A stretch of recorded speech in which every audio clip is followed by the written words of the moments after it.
ተገኛችሁ። በድጋሜ በእግዚአብሔር ስም እንደምን ቆያችሁ? ድምጻችሁ ደከመ እንደምን ቆያችሁ? ከፍ አድርጋችሁ አንድ ጊዜ እግዚአብሔርን አመስግኑበት።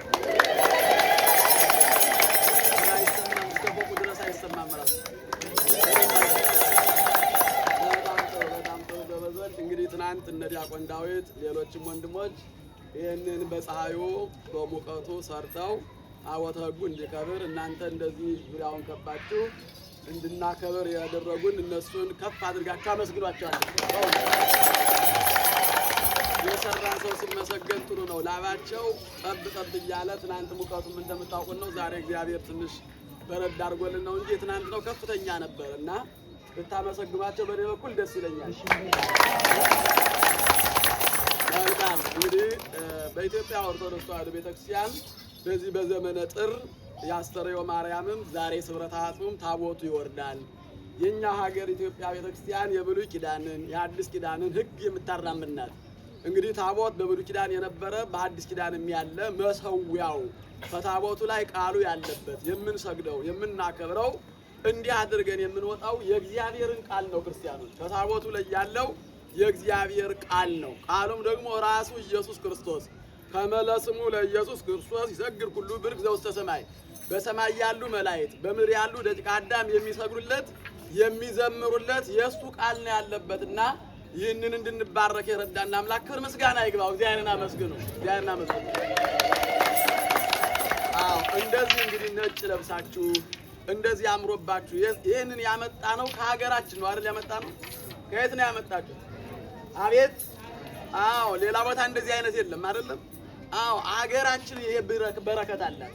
የዚህ ያለባበስ ስርዓት የእናቶቻችን የአባቶቻችን የሕፃናት ሁሉ ስርዓት ያለባት ሕግ ያለባት የቃል ኪዳን ምድር ነው ያላት። እንግዲህ ከልብሳችን ጋራ በውስጣችን ኢትዮጵያን ይዘን የምንጓዘው የምንኖረው እኛ ኢትዮጵያውያን የትኛውም ውቅያኖስ ብንሻገር አለባበሳችን፣ አመጋገባችን በተለይ ክርስቲያኖች ደግሞ የቃል ኪዳኑን ታቦትም ይዘን የምንሻገር።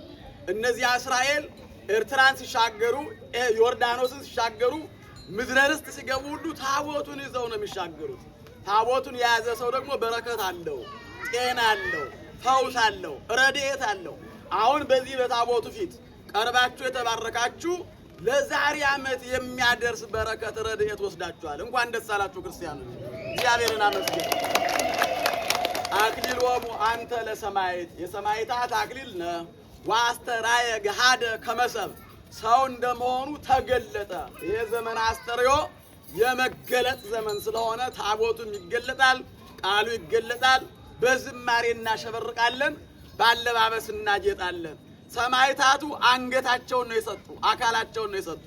እኛ ደግሞ የሰጠነው ጊዜ ከሆነ እኛ የሰጠነው ገንዘብ ከሆነ እኛ የሰጠነው ደግሞ ዝማሬ ከሆነ ይሄንንም ታላቅ ጸጋ ነውና ዝማሬ እንድናቀርብ በቤተ ክርስቲያኑ እንድንቀርብ ራሳችንም እንድንቆርብ። ሰው ሲቆርብ ወደ እግዚአብሔር መቅረብ ማለት ነው። እግዚአብሔርን መገለጥ ያያል ማለት ነው። የከርሞ ሰዎች ይበለን።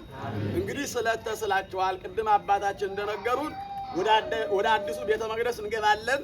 ሌላው ደግሞ ፓርክ ሄደን እናከብራለን ብለን ተስለናል አይደለም? ማን ያድርሰን? በሉ እግዚአብሔርን ጠይቁት። በልመና በጸሎት በጭብጫቦ ጠይቁት። ለመቼ ያድርሰን? አቤት! ለዛሬ ዓመት ነው። ለመቼ ያድርሰን? ለዛሬ ዓመት ልጆችን አሳድጎ የታመመውን ፈውሶ ያዘነው ተረጋግቶ እግዚአብሔር ያድርሰን። እንግዲህ በሰላምቱ ተውሎ ነው የምንሰናበተው። በሰላም ወደ ቤታችሁ ግቡ ማለት ሰላምን ይዛችሁ ኑሩ። በሰላም ሕይወታችሁ ይኑር። ሳትከራከሩ፣ ሳትፈካከሩ፣ ሳትለያዩ፣ ሳትጣሉ ኑሩ ማለት ነው። በሰላም ወደ ቤታችሁ ግቡ ማለት በሰላም ኑሩ ማለት ነው። በሰላም ወደ ሕይወታችሁ ኑሩ ማለት ነው። ወደ ኪራይ ቤት ግቡ ማለት አይደለም። ክርስቲያኖች በሰላም ወደ ቤታችሁ ግቡ ነው የሚል አይደለም? እና ወደ ኪራይ ቤት እንዳይመስላችሁ። በሰላም ወደ ቤታችሁ ማለት ወደ እግዚአብሔር ቤት፣ ወደ ሕይወታችሁ፣ ወደ ራሳችሁ ተመለሱ ማለት ነው። ራሳችን አግኝተን እንድንኖር እግዚአብሔር አምላካችን ይላል። ብዙ ሰው ራሱን አጥቶ ነው የሚኖረው አይደለም? ብዙ ሰው ከራሱ ጋር ተጣልቶ ነው የሚኖረው። ብዙ ሰው ከራሱ ጋር ሲሟገት ነው የሚኖረው። ራሳችን ሰላም ያውልልን። ለሀገራችን ለኢትዮጵያም ሰላሙን ያውርድልን። ይህ ቅዱስ ጊዮርጊስ የኢትዮጵያ ቄሰ ገበዝ ነው። የኢትዮጵያ ወዳጅ ነው። የግሪክ ተወላጅ ነው። በወረቡ ቅድም እንደሰማችሁት የልዳ ፀሐይ ነው፣ የፋርስ ኮከብ ነው። የኢትዮጵያ ደግሞ ጨሰ ገበዟ፣ ጠባቂዋ፣ ተላላኪዋ ከእግዚአብሔር ጋር በቀን 7 ጊዜ እንደሚዞራት አበው ይናገራሉ፣ ገድሉ ይናገራል። እንዲሁ ነው ከብረው የሚኖሩ። ስለዚህ ቅዱስ ጊዮርጊስን መማፀን ይኖርብናል። ቅዱስ ጊዮርጊስ ደግሞ ከእመቤታችን ጋር ፍቅር ነው። የሚገርማችሁ እመቤታችንን ሲጸልይ በሕይወቱ ፍልሰትሽ ከፍልሰቴ ጋር ይኑርልኝ ብሏታል።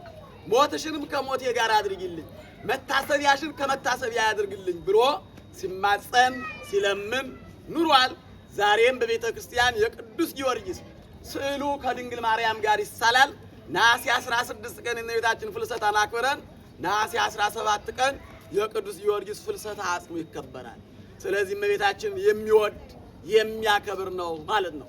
ስለዚህ እመቤታችን እዚህ ደብረ ጽዮን መኖሯ፣ ቅዱስ ጊዮርጊስ ከዚህ መኖራቸው ሁለቱ የሚጣሉ አይደሉም፣ ሁለቱ የሚዋደዱ በድንግል ማርያም አማላጅነት ነው። እሱም ያን የ7 ዓመት ተጋድሎ የቻለው ያን የ7 ዓመት ጽኑ ሰማዕትነት የቻለው በድንግል ማርያም ተራዳይነት በድንግል ማርያም አማላጅነት ነውና የድንግል ማርያም አማላጅነት አይለየን። የሰማዕቱ የቅዱስ ጊዮርጊስ ቃል ኪዳን ይጠብቀን። እንኳን አደረሳችሁ በድጋሜ። እንደዚህ ሆነ ብንውል በጣም ደስ ይላል አይደል? ግን ልንለያይ መሰለኝ። በሉ በዛሬ ዓመት በሰላም ያድርሰን። ይህን ያህል ብዙ ሕዝብ ካለ እሁድ እየመጣችሁ ተሳለሙ፣ ከዚያም ማስቀድሱ፣ ከዚህም ማስቀድሱ፣ ቁረቡ፣ ልጆቻችሁንም አቅርቡ፣ ዘምሩ። ደግሞ አሁን ዘምሩ ሲባሉ ልጆቹ ይፈራሉ። የሚገርማችሁ ለምን? ቤተክርስቲያን ገና ስላለመዱ የሰው ፊት ስላለመዱ ነውና ቅድም አባቶቻችን ያሉትን ቃል አስምሩበት። ይምጡ፣ ይዘምሩ፣ ይማሩ፣ በቤተ መቅደሱ ይደጉ። ይቆየን። ወስብሐት ለእግዚአብሔር።